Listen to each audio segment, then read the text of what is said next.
उत्तरं यत् समुद्रस्य हिमाद्रश्चैव दक्षिणं वर्षं तद भारतम नामं भारती यत्र संतती. आणि त्याच भारत मातेचे पुत्र म्हणजे सावरकर. म्हणजे विचार करा की त्या ब्रिटिशांना देखील मान्य आहे की स्वातंत्र्यवीर सावरकर हे भारताचे एक पॅट्रियॉट, यांनी भारताचे एक मोठे देशभक्त आहेत. पण आज आपल्याच देशातले काही लोक त्यांच्या नावावरती दूषण लावण्याचं काम करतात आणि हे आपल्याच देशाचं दुर्दैव आहे असं मला वाटतं. आजादी मिलना तो भी थोड़ा सरल था पर उसे निभाना और भी कठिन है. अरे अभिव्यक्ति की स्वतंत्रता तो यूं ही मिल गई हमें. आज आपल्यापैकी कोणताही व्यक्ती, या देशातला या भारतातला कोणताही व्यक्ती कोणाविषयी काहीही बोलतो, अभिव्यक्ति की स्वतंत्रता है. अभिव्यक्ति की स्वतंत्रता तो यूं ही मिल गई हमें पर उसकी लक्ष्मण रेखा हम स्वयं है. पण हीच लक्ष्मण रेखा आपण स्वतःसाठी बांधू शकत नाही. मी अक्षता मानसी माधव देशपांडे, सावरकरांच्याच नाशिकमधून आलेली. ज्या मित्रमेळा, अभिनव भारत या संघटनांची नावं आपण ऐकतो, त्याच अभिनव भारत, तिळभांडेश्वरच्या मंदिराच्या आसपास गेलेलं माझं बालपण. म्हणजे अजूनही शाळेपासून ते आज कॉलेजला जातानाही आजही माझे रस्ते तेच अभिनव भारतच्या त्या गल्ल्या. त्यामुळे लहानपणापासूनच सावरकरांविषयी वाटलेलं एक वेगळं कुतूहल, कारण शाळेच्या सहली या तिथेच जायच्या. आणि आज सावरकरांवरतीच बोलण्याची मला इथे संधी मिळते, त्यामुळे आयोजकांचे खूप खूप आभार. आज आपल्या ह्याच व्यासपीठावर मला इतक्या मोठ्या मोठ्या व्यक्तींसोबत बसण्याचा सन्मान मिळतो, यासाठी मी खूपच आभारी आहे. या सगळ्याच मी म्हणेल की संपूर्ण सृष्टीचीच मी आभारी आहे, कारण सृष्टी या सगळ्या गोष्टी घडवून आणत असते. जसं सावरकरांचा आपण अभ्यास करताना मला स्वतःला जाणवलं की त्यांचं प्रत्येक एक पुस्तक वाचतानाही मला ते 3 वेळा वाचावं लागायचं, कारण त्यांच्या लिहिण्याची पद्धत, ती एक क्लिष्टता समजणं आपल्यासारख्या सामान्य व्यक्तींना खूपसं कठीण. त्यामुळे मला त्यांचं व्यक्तित्व हे फार बहुरंगी वाटलं. त्यामुळे ज्याही वेळेला मला सावरकरांवर बोलण्याची संधी मिळाली, त्यावेळी सावरकरांविषयी जेही विचार मला मांडायचे होते, जेही सावरकर मला समजलेले होते, ते अगदी किती सोप्या भाषेत मला लोकांपर्यंत पोहोचवता येतील हाच प्रयत्न सदैव माझा होता. मुळात सावरकर हे काही कोणतं एक व्यक्तित्व नाहीये, तर ते एक विचार आहे. सावरकर कोणतीच चिंगारी नाहीये, तर सावरकर एक अंगार आहेत. सावरकर हे कोणत्याही एका कार्यासाठी सीमित नसून सावरकरांचं व्यक्तित्व हे अगदी विस्तारलेलं आणि व्यापक आहे. आणि त्याचमुळे त्यांचं व्यक्तित्व, त्यांचं कृतित्व, त्यांचं वक्तृत्व, त्यांचं कवित्व त्यांना एका अशा मोठ्या शिखरावर नेऊन पोहोचवतं की त्यांचे विचार केवळ इतिहासालाच नाही, वर्तमानालाच नाही, तर येणाऱ्या भविष्याला देखील तितकेच पूरक दिसतील. सावरकर म्हणायचे की माझे विचार आजच्या पिढीला जरीही पटले नाही, तर येणाऱ्या 40-50 वर्षांनंतर लोकांना हेच विचार पटतील. आणि आजच ते आपण बघतोय की सावरकरांचे विचार आमच्या पिढीला देखील किती पूरक आहे. पण विषय तोच की बऱ्याच अंशी सावरकरांचे विचार हे आमच्यापर्यंत पोहोचवण्यातच कुठे ना कुठे आपण सगळेच कमी पडलो. मग ते शालेय पुस्तकांपासून असू देत किंवा आपल्या वृत्तपत्रांपासून. म्हणजे अगदी शाळेत असताना सावरकरांविषयीचा 4 ओळींचा एक छोटा पॅरेग्राफ आणि त्याच्यावरच आम्ही काय ते समजायचं. मग विषय येतो घरातल्या संस्कारांचा. जर घरातून आपल्याला ती शिकवण आणि ती शिक्षा, तो अभ्यास मिळाला, तर आपण पुढे जात जातो. विषय ज्याही वेळेला येतो त्यावेळेला सावरकर म्हणजेच या भारत मातेचे पुत्र. इथे आल्यालाच मी श्लोक वाचला की उत्तरं यत् समुद्रस्य हिमाद्रश्चैव दक्षिणं वर्षं तद भारतम नामं भारती यत्र संतती. आणि त्याच भारत मातेचे पुत्र म्हणजे सावरकर, आपला महान भारत देश, ज्याच्या सगळीकडे म्हणजे आपल्याकडे अगदी बहुरंगी संस्कृती, अगदी बहुआयामी संस्कृती. आपला भारत प्राचीनता आणि आधुनिकतेचा मंत्रमुग्ध करणारा संगम आहे. ज्या गतीने आपण पुढे जातोय त्याच गतीने या देशाची प्राचीनता अधिकाधिक समृद्ध होत चालली. परंतु आपल्या ह्याच महान भारताला फारसी, पोर्तुगीज, ब्रिटिशांमुळे पारतंत्र्याचा सामना करावा लागला. आणि इतक्या कठीण परिस्थितीनंतरही आजही आपण आपली संस्कृती, आपली परंपरा, आपल्या भाषेप्रती एकनिष्ठ आहोत. आणि हा आपण सगळ्यांसाठी सन्मानाचाच विषय.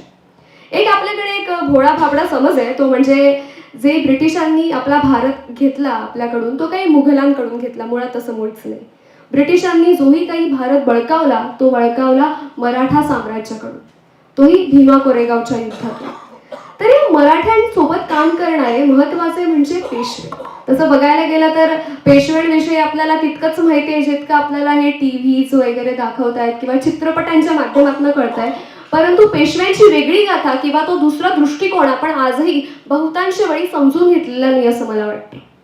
पेशवे हे अगदी म्हणजे विजयी असणारे, त्यांची एक वेगळी गाथा. म्हणजे पेशव्यांकडे इतकं साम्राज्य होतं, इतकी संपत्ती होती की त्यांनी छत्रपतींची गादी देखील बळकवण्याची क्षमता त्यांच्या हातात असताना त्यांनी भारतीय संस्कार आणि समृद्धता आणि आपली संस्कृती जपली.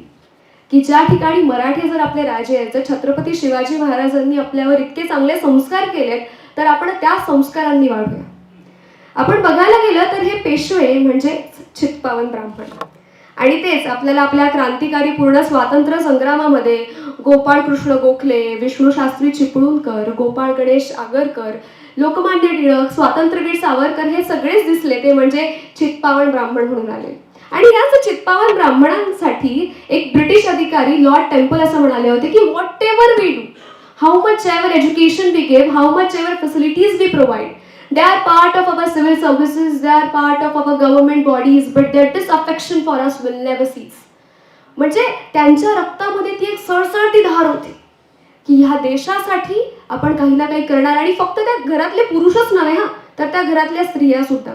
जसं आपण आत्ताच ऐकलं की आपण बऱ्याच अंशी फक्त पुरुषांविषयी ऐकलं, पण त्यांच्या बायकांनी, त्यांच्या पत्नीने देखील त्यांना तितकीच साथ दिली.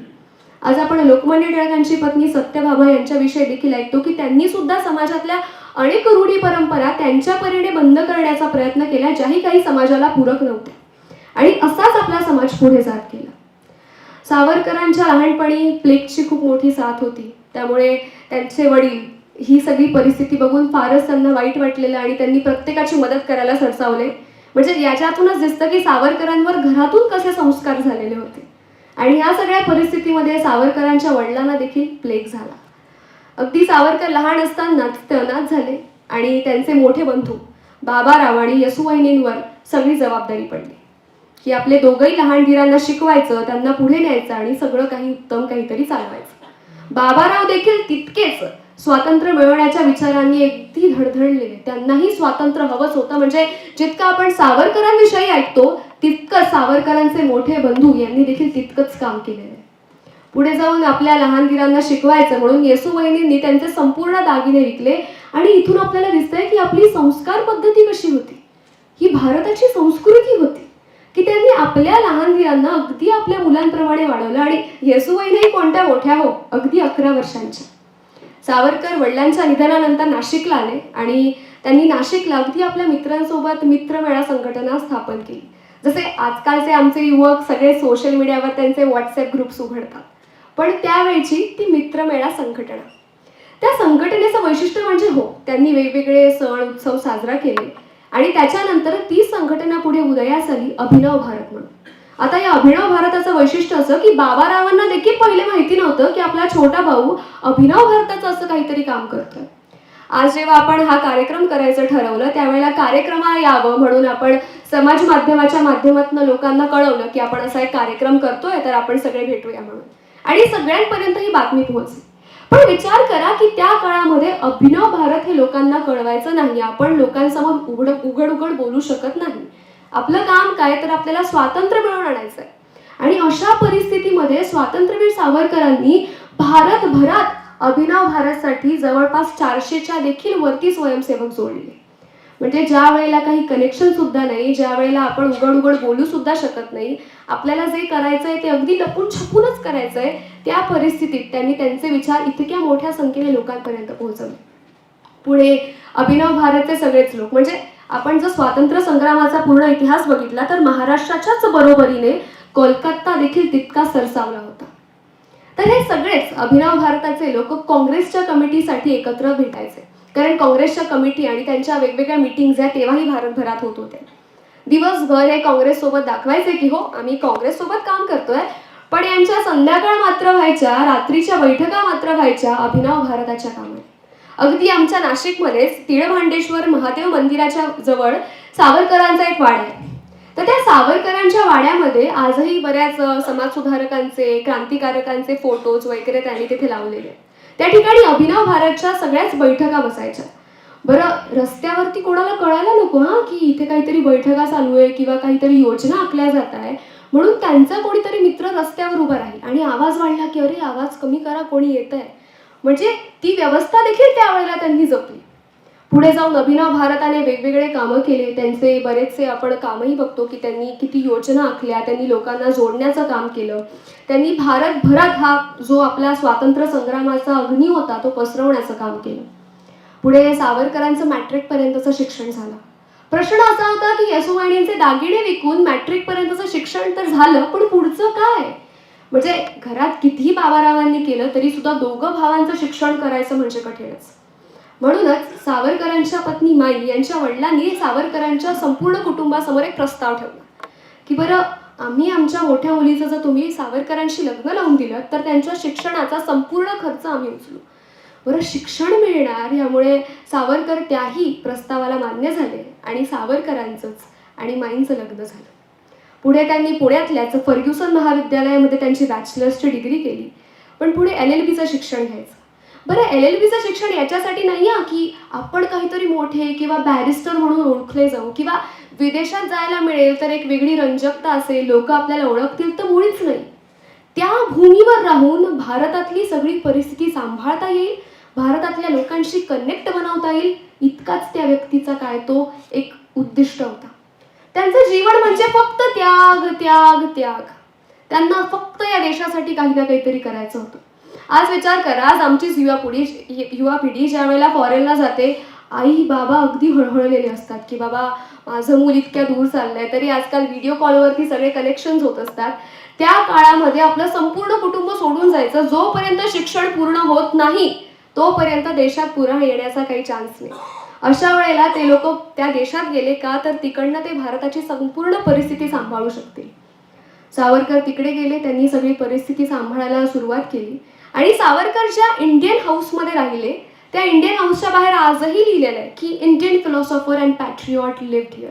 म्हणजे विचार करा की त्या ब्रिटिशांना देखील मान्य आहे की स्वातंत्र्यवीर सावरकर हे भारताचे एक पॅट्रिऑट, यांनी भारताचे एक मोठे देशभक्त आहेत. पण आज आपल्याच देशातले काही लोक त्यांच्या नावावरती दूषण लावण्याचं काम करतात आणि हे आपल्याच देशाचं दुर्दैव आहे असं मला वाटतं.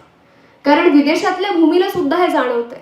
म्हणजे याच्यावरची जी गोष्ट म्हणजे सावरकर जेव्हा सेल्युलर जेलमध्ये होते त्यावेळेला सावरकरांचं एक पुस्तक एका ब्रिटिश अधिकाऱ्याने वाचलं आणि त्याने तपास लावला की व्यक्ती तर भारतीय दिसतोय, नेमका आहे कुठे. त्यांना कळालं की अरे हा व्यक्ती तर आपल्याच कैदखान्यात आहे, अंदमानात.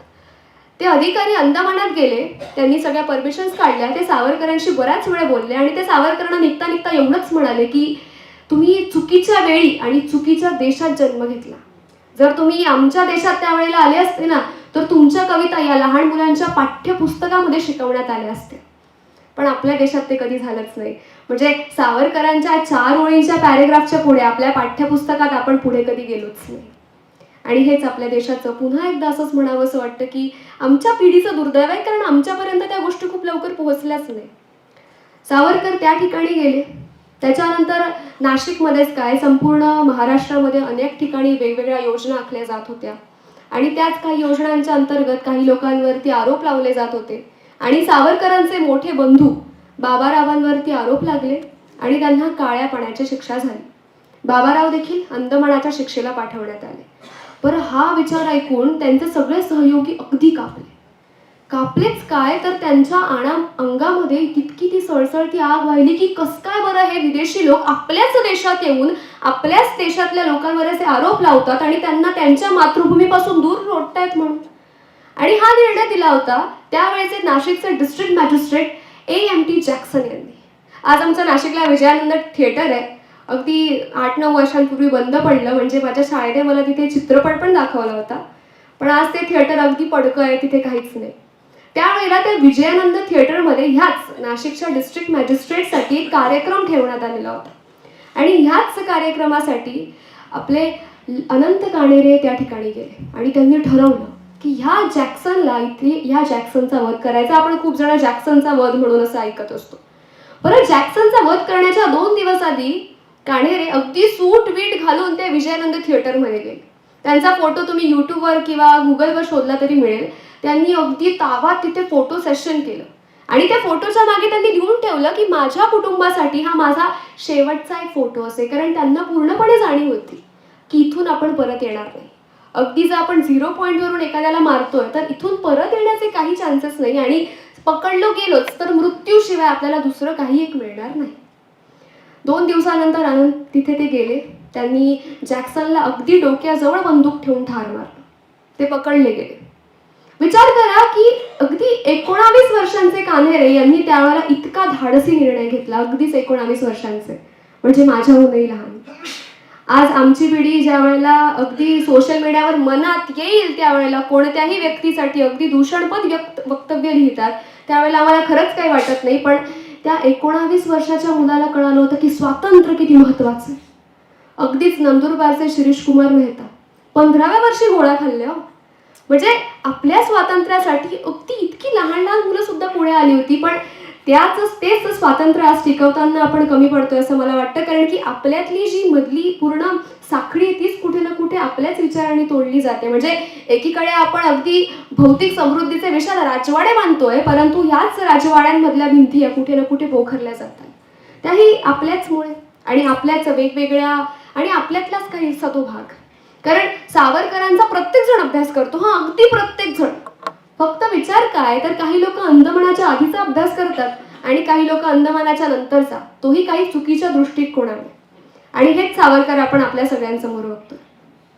ज्या वेळेला त्यांच्यावरती आरोप लावण्यात आला, कान्हेरेंना पकडण्यात आलं, त्यावेळेला तपास यंत्रणा सुरू झाली. तपास यंत्रणेतनं त्यांना जाणवलं तर काय, तर ब्राउनिंग पिस्तूल ही आपल्याकडची तर मुळीच नाही, ती नक्कीच इंग्लंडवरून आलेली असणार. आणि संशयाची सुई पोहोचली डायरेक्ट इंग्लंडमध्ये सावरकरांवरती. सावरकरांना पकडण्यात आलं. सावरकरांची आणि सहयोगींची इच्छा होती की त्यांचा जो काही खटला असेल तो तिथेच चालावा.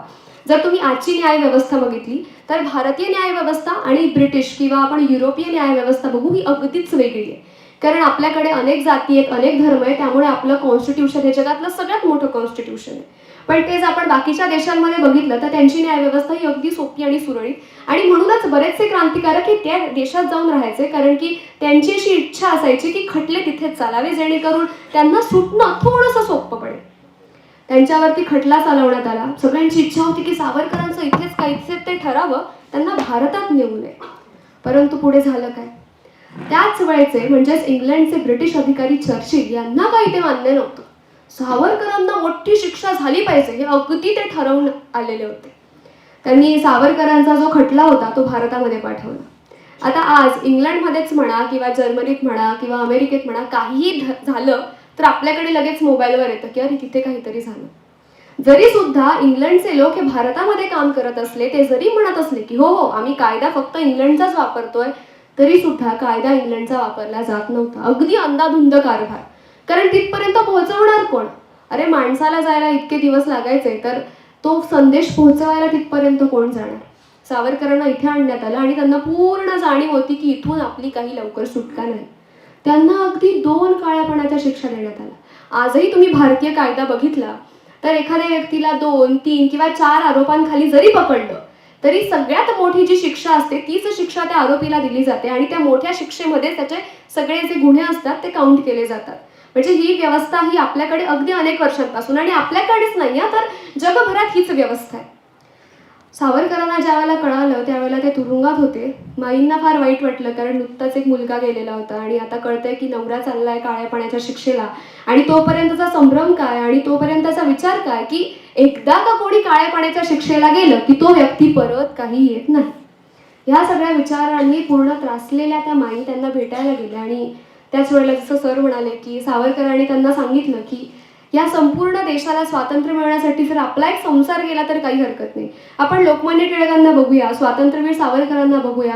यांनी देशाच्या स्वातंत्र्यासाठी अगदी आपल्या संसारावर तुळशीपत्र ठेवलं, कारण यांनी या संपूर्ण देशाचा संसार केला आणि म्हणूनच आपण या देशामध्ये आज स्वतंत्र म्हणून वावरतोय. पुढे त्यांना ज्या वेळेला जहाजामध्ये बसवलं गेलं, आपण सगळ्यांनाच ही गोष्ट माहिती आहे की त्यांनी संडासाच्या भोकातनं उडी मारली आणि कसे ते फ्रान्सच्या किनाऱ्यावरती पोहोचण्याचा त्यांनी प्रयत्न केला. परंतु ह्या किनाऱ्यावरती पोहोचण्याचा प्रयत्न होत असताना अगदी त्या खळखळत्या समुद्रातनं ज्या वेळेला ते जात होते, मागून त्यांच्या अंगावरती गोळ्या येत होत्या, त्यावेळेला त्यांच्या मनात काय विचार असतील हा प्रश्न मला जास्त भेडसावतो. की 1 किलोमीटरचा प्रवास आपण करतोय, जर तिथपर्यंत पोहोचलो तर वाचलो, नाही तर काही नाही. बऱ्याचशा ब्रिटिश अधिकाऱ्यांना ही जाणीव होती की स्वातंत्र्यवीर सावरकर म्हणजेच आपले तात्याराव पळण्याचा पुरेपूर प्रयत्न करणार. ज्या वेळेला ते किनाऱ्यावर पोहोचले त्यावेळेला त्यांना त्यांच्या ह्युमन राईट्सचा अधिकार हवा होता. ह्युमन राईट्स आहे तेव्हापासून, म्हणजे फंडामेंटल राईट्स तरी प्रत्येक देश हा नंतर देतो जन्मल्यानंतर, पण ह्युमन राईट्स हे प्रत्येक व्यक्तीला आधीपासून मिळतात. त्यांना राईट ऑफ मॅन हा त्यांचा अधिकार हवा होता, परंतु त्यावेळेच्या काही परिस्थितीमुळे आणि इंग्रजी भाषेचा अभ्यास सगळ्यांना नसल्यामुळे त्यांना सावरकरांनी तिथून सुटका मिळाली. जरा विचार करा, जर त्या वेळेला सावरकर सुटले असते तर आपला इतिहास काय असतं. अंदमानाचा तर विषयच नसता, किंवा आज लोक त्यांच्यावर जी दूषणं लावतात तीही कदाचित नसती. पण फेरा, सावरकरांना पुढे जावं लागलं, ते भारतात आले, भारतात त्यांना शिक्षाही झाली. म्हणजे हा जो किस्सा आपण ऐकतो तो ते ज्या वेळेला ब्रिटनवरनं निघाले, इंग्लंडवरनं निघाले आणि भारतात येत होते त्यावेळेचा हा किस्सा. त्यानंतर त्यांना शिक्षा इथे मिळाली, आणि ज्या वेळेला ते पुन्हा अंदमानाकडे चालले होते त्यावेळेला त्यांनी त्या एका छोट्याशा म्हणजे काचेच्या खिडकीतनं बघितलं, अरे हे ते अंदमान. त्यांनी सगळ्यांना बोलवलं, अरे इकडे या, इकडे या. आणि ते म्हणाले, हे अंदमान दिसतंय का? ज्या वेळेला आपल्या भारताला स्वातंत्र्य मिळेल ना, तेव्हा या अंदमानातच भारताचं पहिलं आरमार केंद्र उभारलं गेलं पाहिजे. किती तो दृष्टिकोन. म्हणजे आपण भारताला बघितलं, आपण भारताचा विचार केला तर वरती तो हिमालय, नंतर भारत असा मोठा होत जातो, खाली निमुळता होत जातो. तर त्या निमुळत्या भारताच्या श्रीलंकेच्या मध्ये काही म्हणजे छोटे छोटे थेंब आपल्याला ते दिसतात, तेच आपले अंदमान आणि निकोबार सारखे बेट, आणि इकडे थोडासा आपल्या लक्षद्वीप. तर इथे जर आपलं आरमार केंद्र उभारलं गेलं तर संपूर्ण भारतावर आपलं लक्ष असेल. म्हणजे त्या व्यक्तीचा फक्त कायद्याचाच नव्हे, या देशाच्या इतिहासाचाच नव्हे, तर या देशाच्या भूगोलाचा देखील तितकाच अभ्यास होता. आणि बघा ना, भारताला स्वातंत्र्य मिळाल्यानंतर या देशाचं आरमार केंद्र हे आज अंदमानात आहे. ज्या वेळेला सावरकर मध्ये गेले त्यांना जेलर भेटले, सेल्युलर जेलचे. डेव्हिड बॅरी त्यांचं नाव होतं. आणि डेव्हिड बॅरी त्यांना म्हणाले की तुम्हाला इथल्या भिंती दिसतात का? अगदी छोट्या छोट्या आहेत. का माहितीये? कारण या भिंतींच्या पुढे एक विशाल समुद्र आहे, जिकडनं तुम्हाला पळून जाण्याची तुम्हाला एक चान्सच नाहीये की तुम्ही पळून जाऊ शकाल. पुढे सावरकरांना एक अधिकारी भेटले, त्यांनी सावरकरांचा बिल्ला बघितला आणि ते म्हणाले, अरे आता तर 1910 चालू आहे आणि 1960 मध्ये तुमची सुटका होणार. आणि ते हसत हसत सावरकरांना म्हणाले की आमचं ब्रिटिश सरकार खूप दयाळू आहे बरं का, 1960 उजाडलं की आम्ही लगेच तुम्हाला सोडू. सावरकर त्यांच्याकडे बघत बघत म्हणाले, अरे 1960 पर्यंत आम्ही तुम्हाला इथे राहू देणार आहोत का? म्हणजे सावरकरांचे विचार हे आपण त्या याच्याने समजून घ्यायला हवे की कळतंय की एक 27 वर्षांचा तरुण इथे आहे, त्याला माहिती नाही तो घरात कधी जाणार. 19 वर्षांची बायको घरात बसलेली आहे, नुकताच तिला पुत्रविरह झालेला आहे, आणि ह्या सगळ्या परिस्थितीत तो आत्मविश्वास, कारण की देश वाचवायचा आहे, देशाला स्वातंत्र्य आणून द्यायचंय, आणि म्हणून तो व्यक्ती काम करत होता. नंतर हाल अपेष्टा बऱ्याच झाल्या, ज्या आपण माझी जन्मठेप ह्या त्यांच्या पुस्तकामध्ये वाचल्या, की जेवायला मिळायचं तर जेवायला बऱ्याच वेळेला म्हणजे पालीचे किंवा उंदराचे तुकडेही असायचे, पोळ्या खाण्यालायक नसायच्या, अंगावरती असे जाड जाड वस्त्र, आणि अंदमानची ते दमट वातावरण त्याच्यामुळे अंगाला संपूर्ण रॅशेस आलेले असायचे, अगदी त्यांची पूर्ण त्वचा ही खराब होत चालली होती. त्यांना इतक्या हाल अपेष्टा की दररोज ते तेल काढायचं, नंतर भुसा काढायचा, आणि भुसा नाहीच काढला किंवा तेल नाहीच काढलं तर मार खायचा, आणि मार खाऊन त्यांना त्यांच्या कोठडीत टाकून दिलं जायचं. बरं, कोठडीत टाकून दिल्यानंतर 6-7 तासांनी यांना जाग यायची, आणि मग यांना सुचायच्या त्या कविता. अरे आजकालचे आपले चित्रपटांचे कवी म्हणा किंवा अगदी उत्स्फूर्त कवी म्हणा, त्यांना वातावरण लागतं, त्यांना निसर्ग लागतो, पण आपल्या सावरकरांना अगदी त्या हाल अपेष्टांमध्ये सुद्धा कविता सुचत होत्या. बरं, त्या कविता लिहायच्या आणि त्या कविता त्याच्यानंतर पाठही करायच्या. कधी कधी कोठडी बदलली गेली तर नवीन भिंतीला रंग पडायचा. सावरकरांना त्याचाही फार आनंद, अरे कविता लिहायला नवीन कोरं पान मिळालं म्हणून. म्हणजे इतक्या विचारांनी ते पुढे सरसावले की आपल्याला नवीन काहीतरी करायला मिळते, आणि तेच कमला महाकाव्य आज आपण बघतो. म्हणजे बाहेर आल्यानंतर त्यांनी त्याच्यावरती बरंचसं काम करायला सुरुवात केली. मला असं वाटतं की आजादी मिळना तो भी थोडा सरळ था, कारण आपण काही केलंच नाही ना. म्हणजे इथे उपस्थितांपैकी खूप कमी लोक असतील ज्यांचा असतील नसतील मला माहिती नाही की ज्यांनी स्वातंत्र्य मिळवण्याच्या एखाद्या चळवळीत काम केलं असेल. आजादी मिलना तो भी थोडा सरळ था पर उसे निभाना और भी कठिन है, कारण आपली जबाबदारी आणि आपण ती पुरेपूर करत नाहीये. आजादी मिलना तो भी थोड़ा सरल था पर उसे निभाना और भी कठिन है. अरे अभिव्यक्ति की स्वतंत्रता तो यूं ही मिल गई हमें. आज आपल्यापैकी कोणताही व्यक्ती, या देशातला या भारतातला कोणताही व्यक्ती कोणाविषयी काहीही बोलतो, अभिव्यक्ति की स्वतंत्रता है, अभिव्यक्ति की स्वतंत्रता तो यूं ही मिल गई हमें पर उसकी लक्ष्मण रेखा हम स्वयं है.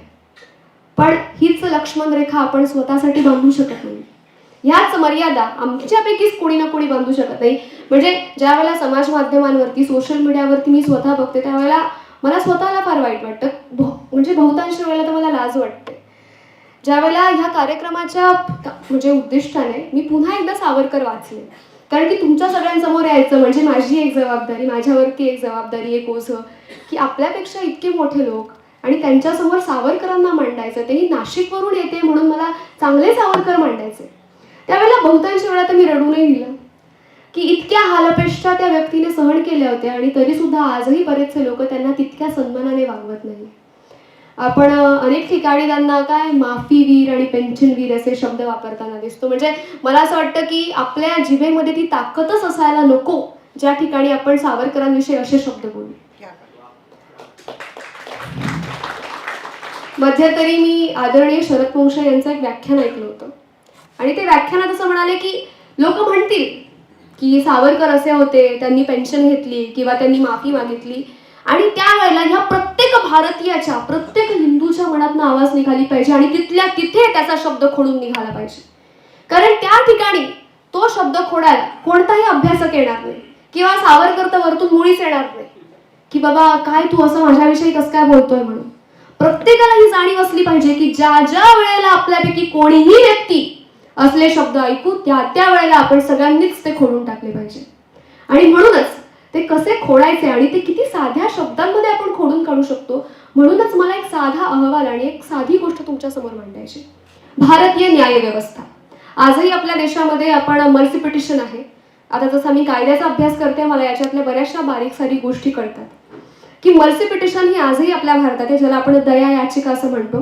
ती कसाबनेही दिली होती आणि अफजल गुरुने सुद्धा. आता ती स्वीकारायची का नाही हा निर्णय असतो राष्ट्रपतींकडे. ती मर्सी पिटिशन तेव्हाही होती. बरं, लोकांना दया आणि माफी या दोन शब्दांमधला अर्थ मुळीच कळत नाही, पण तरी सुद्धा त्यांना मोठमोठाले वक्तव्य नक्कीच करायचे असतात. त्यावेळेला सावरकर ज्या वेळेला गेले त्यावेळेला त्यांना कळते की 27 वर्षांचे आपण, येणाऱ्या 50 वर्ष आपल्याला इथेच राहायचं आहे, 19 वर्षांची बायको घरात बसलेली आहे आणि इथे आपण बसलो तर आपण देशासाठी काहीही करू शकत नाही.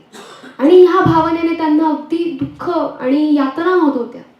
त्याच वेळेला त्यांना माहिती होतं, कारण त्यांनी स्वतः अभ्यास केलेला होता, की आपण एक ॲम्नेस्टी पिटिशन देऊ शकतो. ॲम्नेस्टी पिटिशन ही ब्रिटिशांची, जे त्याला दया याचिका म्हणतात. आणि सावरकरांनी एकट्याने दिली नाही बरं का. पूर्ण सेल्युलर जेलमधल्या अनेक लोकांना सांगितलं की आपल्याकडे असा एक पर्याय आहे, आपण असं करू शकतो. आणि ह्या पर्यायादाखल अनेक लोकांनी या पिटिशन्स दिल्या. त्या असं असतं की ज्या वेळेला अशा बऱ्याचशा याचना येतात किंवा याचिका येतात त्यावेळेला प्रत्येक सरकार हा कोणता तरी एक दिवस किंवा कोणतं तरी एक अधिवेशन ठरवतं आणि या सगळ्या याचनांवरती विचार केला जातो. बरं, विचार कराल तर सावरकरांच्या कधीही याचना स्वीकारल्या गेल्या नाही. त्यांची एकही याचिका स्वीकारली गेली नाही. ना त्यांची शिक्षा कमी करण्यात आली ना त्यांना शिक्षा माफ करण्यात आली.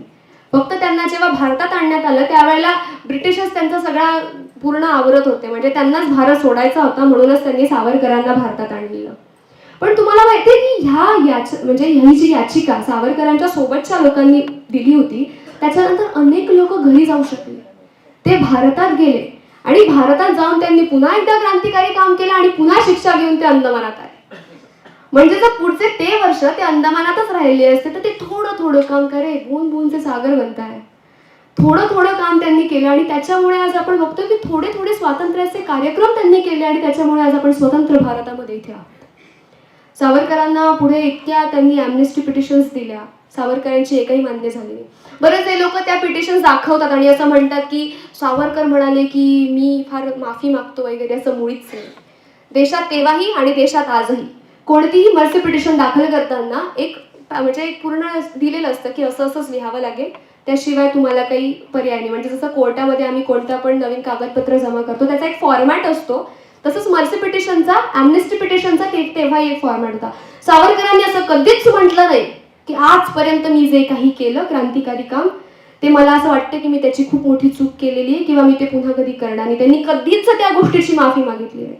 ते असं म्हणाले की आजवर जे केलं ते केलं, पण याच्या पुढे मी करणार नाही हे मी आत्ता सांगतो. म्हणजे ती माफी मुळीच नव्हती. त्यांची फक्त एवढीच इच्छा होती की इकडनं बाहेर तर पडेल, बाहेर पडलं तर मार्ग दिसतील, पण इथे येणारे 50 वर्ष राहील आणि मग काही मार्गच नाही, तिथे राहण्यात काही एक अर्थ नाही. सावरकरांनी पिटिशन्स दिल्या पण एकही मान्य झाली नाही. पुढे काही वर्षांनी ब्रिटिशांना कळालं की महायुद्ध वगैरे होत होतं, की आपण भारतावरती काही फार काळ राज्य करू शकणार नाही, म्हणून ब्रिटिशांनी पूर्ण सेल्युलर जेल आवरायला सुरुवात केली आणि त्यावेळेला सावरकरांना भारतात आणण्यात आलं. म्हणजे इतक्या हालअपेष्टा त्यांनी सहन केल्या, ते भारतात आले. पण लोकांचा गैरसमज काय की सावरकरांनी माफी याचना दिली, याचिका दिली आणि त्याच्यामुळे ते भारतात आले. मुळात असंच नाही. म्हणजे या देशामध्ये बऱ्याच लोकांचा अभ्यासही कमी पडतो असं मला बऱ्याच अंशी दिसून येतं. त्यानंतर भारतात आले. आज बरेच लोक त्यांना पेन्शनवीर सुद्धा म्हणतात.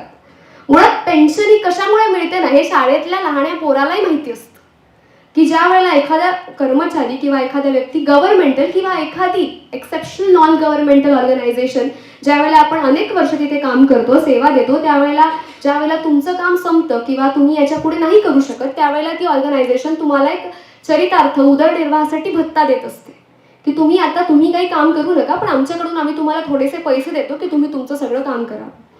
बरं, सावरकरांच्या याच्यामध्ये सावरकर अंदमानाला गेले म्हणून त्यांची बॅचलरची डिग्री विद्यापीठाने काढून घेतली.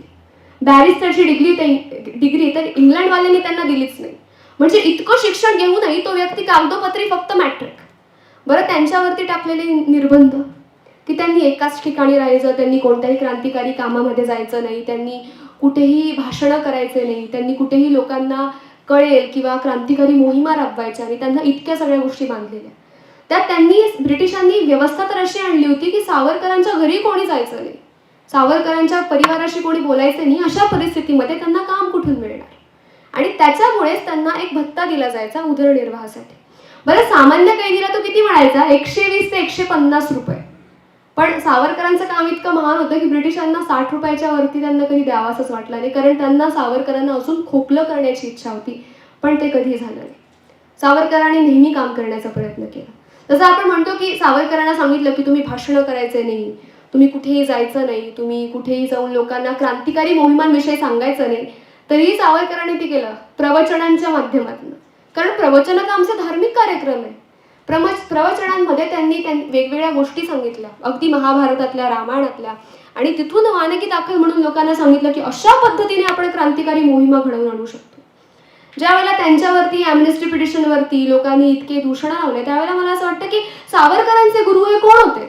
छत्रपती शिवाजी महाराज, गुरु गोविंद सिंग यांना त्यांनी स्वतःचं गुरु मानलेलं होतं. आपल्या छत्रपती शिवाजी महाराजांनी जर ठरवलं असतं की नाही मी कसं काय दया किंवा याचना करू, तर औरंगजेबाला ते म्हणालेच नसते की तुम्ही खूप महान, आम्ही तुमच्याकडून कसं काय सुटणार. त्यांनी औरंगजेबाला हे सगळं दाखवलं आणि तेव्हा ते आग्र्यामधून सुटू शकले. ज्या वेळेला आपण म्हणतो की अहिंसा या देशात फार महत्त्वाची, म्हणजे त्या कालखंडात सुद्धा अहिंसा आणि हिंसा हे दोन वेगवेगळे दृष्टिकोन लोकांच्या समोर होते. आपण आजपर्यंत एवढंच ऐकलो की अहिंसा परमो धर्म, मान्य आहे, आपल्या भगवद्गीतेत लिहिलेलं आहे की अहिंसा परमो धर्म, पण आपण अर्धवटच शिकलो आणि आमच्यापर्यंत कोणी पोहोचवलंच नाही की अहिंसा परमो धर्म, धर्म हिंसा तथैवच, की हो मान्य आहे अहिंसा परमोच्च धर्म आहे, परंतु त्याच धर्माला वाचवण्यासाठी कधी कधी हिंसाही करावी लागेल आणि तोही तितकाच महत्वाचा धर्म आहे. कोणत्याही देशातला लीडर हा अहिंसक असू शकत नाही.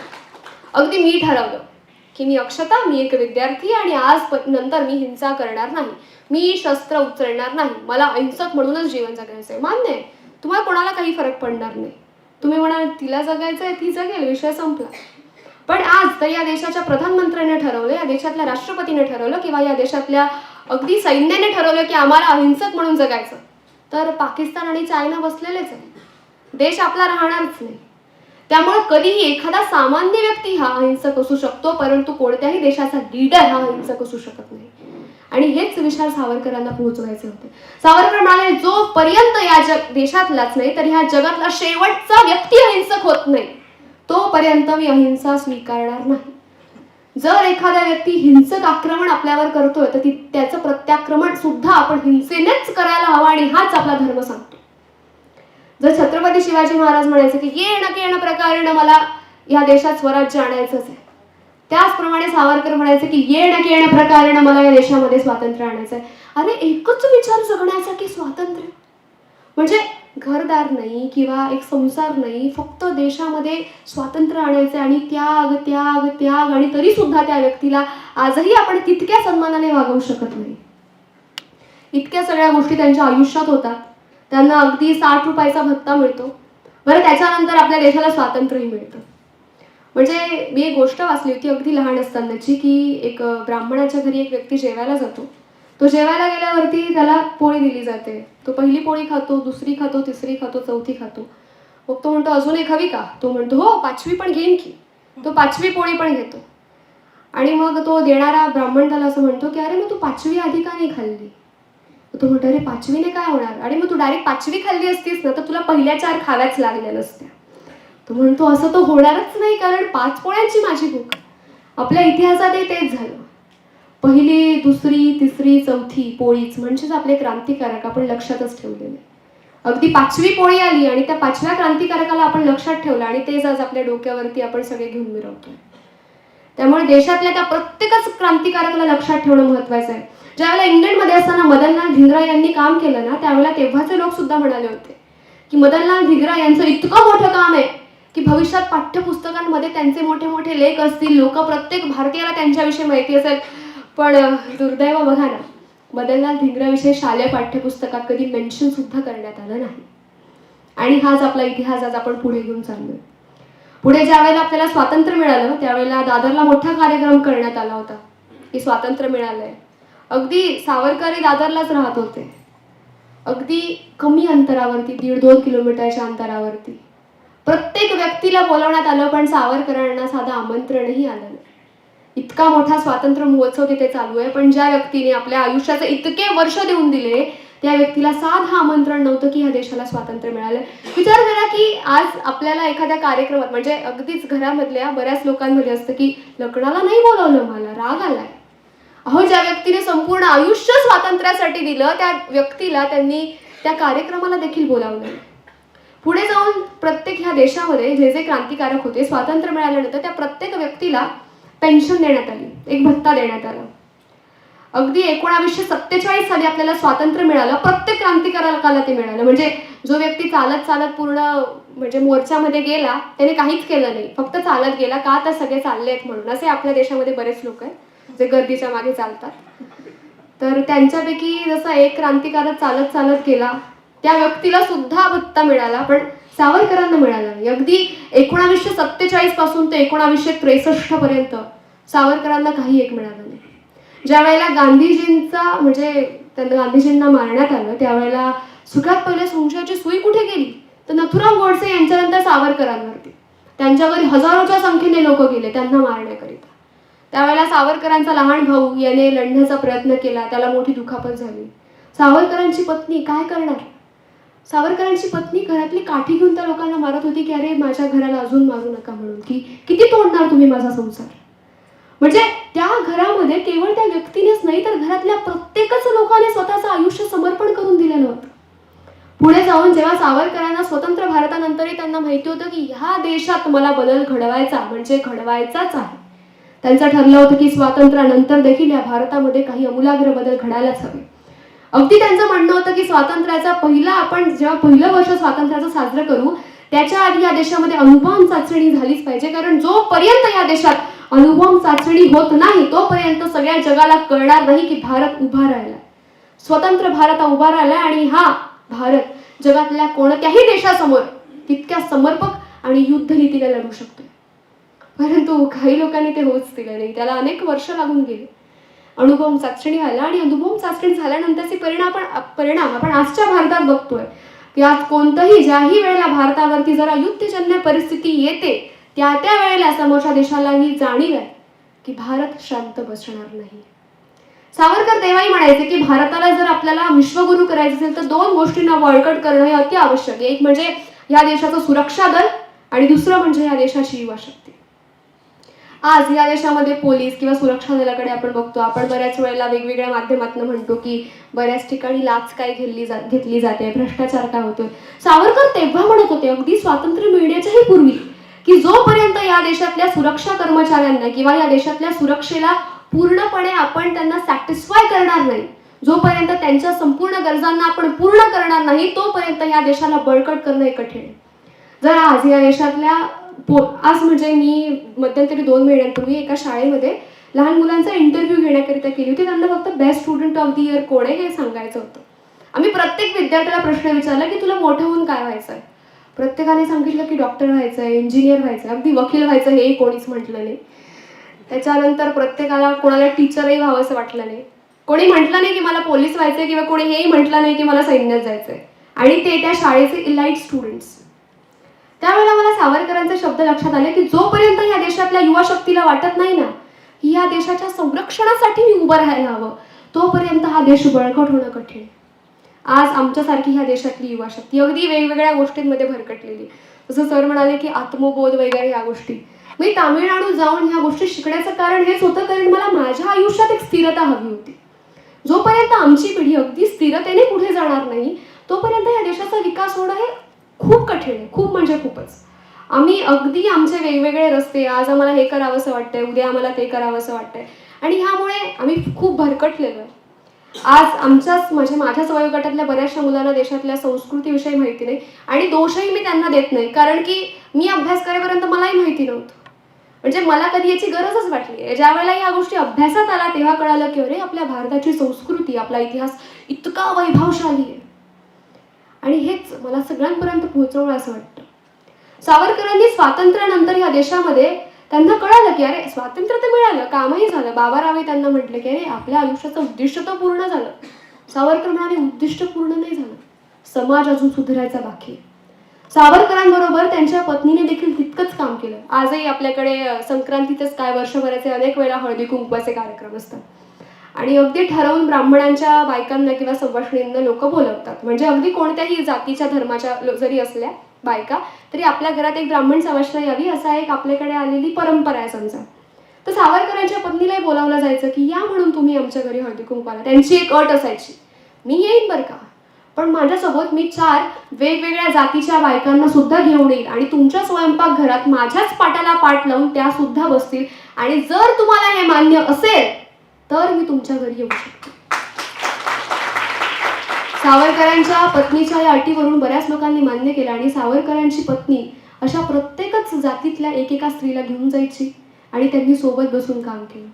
अगदी आपल्याकडे त्यावेळेला संस्कृतीत असं होतं की बाबा उच्चवर्णीयांनी खालच्या वर्णीयाच्या लोकांसोबत जेवायचं नाही वगैरे. मुळात वर्णव्यवस्था ही म्हणजे काही नाहीच आहे. उगीच लोक ह्या गोष्टीला अनेक वर्षांपासून समजतात असं मला वाटतं. म्हणजे आपण माणूस म्हणून जन्माला आलो ही भावनाच लोकांमध्ये नव्हती असं मला वाटतं आणि बऱ्याच अंशी लोक आजही त्या गोष्टीला इतकं समजत नाहीये. पण मी माझ्यापासून प्रयत्न करण्याचा सुरुवात केलेली आहे की हो, वर्णव्यवस्थेमध्ये आपण अजून चखडता कामा नये, कारण की ह्या देशातल्या क्रांतिकारकांनी ते संस्कार आपल्यावर केलेले नाही आहेत. पुढे जाऊन सावरकरांच्या पत्नीनेही काम केलं. स्नेहभोजनाचे कार्यक्रम घडवले, ज्या ठिकाणी ब्राह्मणांसोबत अगदी खालच्या म्हणजे शूद्र वर्णापर्यंतच्या स्त्रिया आणि पुरुष त्यांच्यासोबत बसले, त्यांनी जेवण केलं. शूद्रांच्या घरी जाऊन त्यांनी जेवण केलं सावरकर त्यांच्या पत्नीने. ज्या वेळेला लोकमान्य टिळक नाशिकला आले, ज्या वेळेला आपले सावरकर पुण्यात आले, त्यावेळेला सत्यभामा आणि सावरकरांच्या पत्नी माई यांनी एकत्र येऊन असे वेगवेगळे कार्यक्रम घडवून आणले. व्रतबंध सोहळा हा आपण मौंज ज्याला म्हणतो, हा फक्त आपण ब्राह्मणांमध्ये ऐकतो. पण सावरकरांनी समजलं की व्रतबंध हा काही फक्त ब्राह्मणांसाठी असलेलं काम नाही, तर हा एक संस्कार आहे आपल्या संस्कारांमधले, आपल्या हिंदू धर्मातल्या संस्कारांमधले. आणि म्हणूनच सावरकरांनी प्रत्येकच जातीच्या काही मुलांना हा व्रतबंध संस्कार घडवून आणण्याचं काम केलं. आणि आपल्या पुण्यातच आजही बऱ्याच ठिकाणी खूपशा वेगवेगळ्या जातीच्या मुलांचा हा व्रतबंध संस्कार घडवून आणला जातो. आणि मुलांचाच काय तर बहुतांश ठिकाणी मुलींना सुद्धा जाणवं दिलं जातं आणि ज्या ठिकाणी मुलींना सुद्धा हे संस्कार दिले जाते. आणि हाच देश सावरकरांच्या त्या विचारांपासून आपण कुठे ना कुठे प्रगती करताना मला दिसतो. म्हणजे आंतरजाती विवाह घडवून आणण्याचं काम सावरकरांनी त्यावेळेला केलं. सावरकरांचं म्हणणं होतं की कशाला बरं मी सांगू, म्हणजे आजही कॉलम लिहिताना आपण म्हणतो कॅटेगरी काय, SC NT ओपन वेगवेगळ्या कॅटेगरीज लोक लिहितात. सावरकरांचं म्हणणं होतं की ज्या वेळेला पुढच्या 50-60 वर्षांनी कोणत्याही लहान मुलाला विचारलं जाईल की तू कोण आहेस, तेव्हा त्याला प्रश्न पडला पाहिजे की अरे आई तर आपली ब्राह्मण आहे, पण वडील तर आपले शूद्र वर्णातले येतात, आजी तर आपली मराठा आहे, आजोबाई ब्राह्मण होते, मग नेमकं मी आहे कोण. त्यावेळेला त्याला असं वाटलं पाहिजे की मी हिंदू आहे आणि त्यावेळेला त्याला हिंदू वाटावं, म्हणून आंतरजातीय विवाह हे महत्वाचे असं सावरकरांचं मत होतं. आणि सावरकरांनी अशा वेगवेगळ्या पैलूंवरती काम केलं. फक्त आणि फक्त क्रांतिकारीच नाही, क्रांतिकारी मोहिमाच नाही, तर या देशाचा समाज सुधारणं देखील तितकंच महत्वाचं याची जाणीव सावरकरांना पुरेपूर होती. म्हणजे देशाला स्वातंत्र्य मिळाल्यानंतर आपण याही वेगवेगळ्या कामांवरती काम करायला हवं हे सावरकरांना तेव्हा वाटलं. आणि मला असं वाटतं की आमच्या युवा पिढीवरची जी जबाबदारी आहे ना ती अजून वाढत चालली आहे. कारण अरे इतके मोठे मोठे लोक आपला इतिहास बनलेले आहेत, त्यामुळे आमच्या येणाऱ्या पिढीला देखील आमच्याविषयी काहीतरी वाटावं की अरे यांनी काहीतरी केलं म्हणून आमची जबाबदारी तितकीच मोठी आहे. आज इथे बऱ्याच म्हणजे खूप कमी दिसत आहे तसं म्हणायला गेलं तर, पण या देशातले युवा सुद्धा इथे उपस्थित आहेत आणि ह्या देशातल्या युवा शक्ती युवा ऊर्जेवरती खूप मोठी जबाबदारी आहे. कारण आपण संपूर्ण जगासमोर या देशातली युवा शक्ती म्हणून ओळखलं जातोय. हे ब्रह्मांड ज्या गोष्टींचा केवळ विचार करू शकतं त्या सगळ्याच गोष्टी सत्यात आणण्याचं सामर्थ्य हे आपल्या हातात आहे आणि त्या सामर्थ्यावर आपण काम करायला हवं. कसं असेल जेव्हा कोणी सम्राट अशोक होऊन या देशाचं नेतृत्व सांभाळेल? कसं असेल जेव्हा कोणी स्वामी विवेकानंदांप्रमाणे त्यांच्या विचारांना आदर्श ठेवून या देशाच्या प्रत्येक गोष्टीसाठी आपलं जीवन समर्पित करेल, आपल्या देशाचं उद्दिष्ट आणि ध्येय गाठण्याचा प्रयत्न करेल?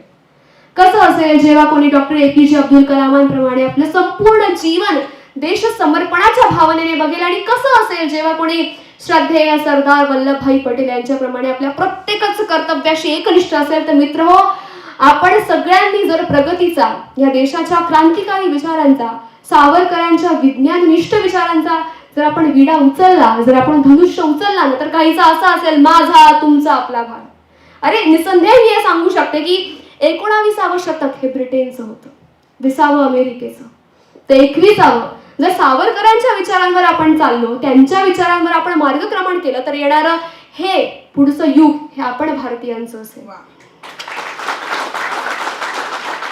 शेवट करताना मी एवढंच म्हणेन की मी स्वतः अटल बिहारी वाजपेयी यांची खूप मोठी चाहती आहे. म्हणजे त्यांच्या कविता, त्यांचं लिखाण, त्यांचं हिंदी म्हणजे मला फारच मी खूप भाळते त्यांच्या या सगळ्या लिखाणावरती. तर शेवट करताना मी अटल बिहारी वाजपेयी म्हणजे अटल बिहारींचे सावरकरांप्रतीचे हे शब्द आपण खूपदा ऐकले असतील, अनेकदा पेपरलाही आलेले असतील, अनेकदा इंस्टाग्राम फेसबुकच्या रील्सवरती पण असतील, पण ते विचारसुद्धा कालजयी आहेत कारण ते सावरकरांप्रतीचे आहेत. ते असं म्हणतात की सावरकर माने तेज, सावरकर माने त्याग, सावरकर माने तप, सावरकर माने तत्व, सावरकर माने तर्क, सावरकर माने तारुण्य, सावरकर माने तीर, सावरकर माने तलवार, सावरकर माने तिलमिलाट, तळमळ सागरा प्राण तळमळला, सावरकर माने तितिक्षा, धैर्य, सहनशीलता. आपण त्यांच्या संपूर्ण आयुष्यामध्ये ती धैर्य आणि ती सहनशीलता बघितलेली.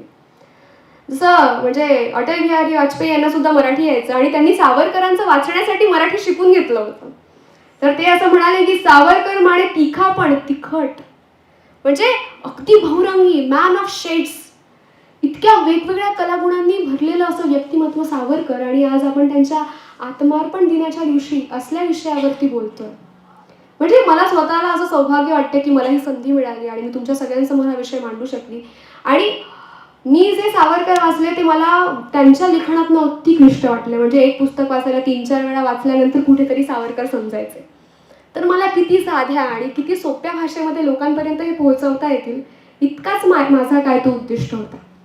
आज आपण या निवडक कालजयी सावरकराचं इथे पुस्तकाचं आपण इथे प्रकाशन केलेलं आहे. कालजयी, ज्यांचा काळावर देखील विजय आहे. जर सावरकर म्हणायचे की माझे विचार हे लोकांना पटणार नाही पण येणाऱ्या पिढीला पटतील, त्यामुळे त्यांचे विचार फक्त इतिहासालाच नाही, वर्तमानालाच नाही, तर येणाऱ्या भविष्याला देखील तितकेच पूरक ठरणार आहे. कारण ते नेहमीच जगातल्याच नाही तर भारतातल्या प्रत्येक व्यक्तीला समजावे आणि प्रत्येकच युगाशी, प्रत्येकच समाजाशी, प्रत्येकच येणाऱ्या जनरेशनला ते समर्पक वाटावे असे आहेत. आयोजकांनी मला इथे येण्याची संधी दिली आणि तुम्ही सगळ्यांनीच म्हणजे तुमच्या मुलीप्रमाणे मी आहे, मला समजून घेतलं, माझ्या विचारांनी ऐकून घेतलं, यासाठी तुम्हा सर्वांचे खूप खूप आभार. जय हिंद, जय मा भारती, सगळे भवंतु सुखी.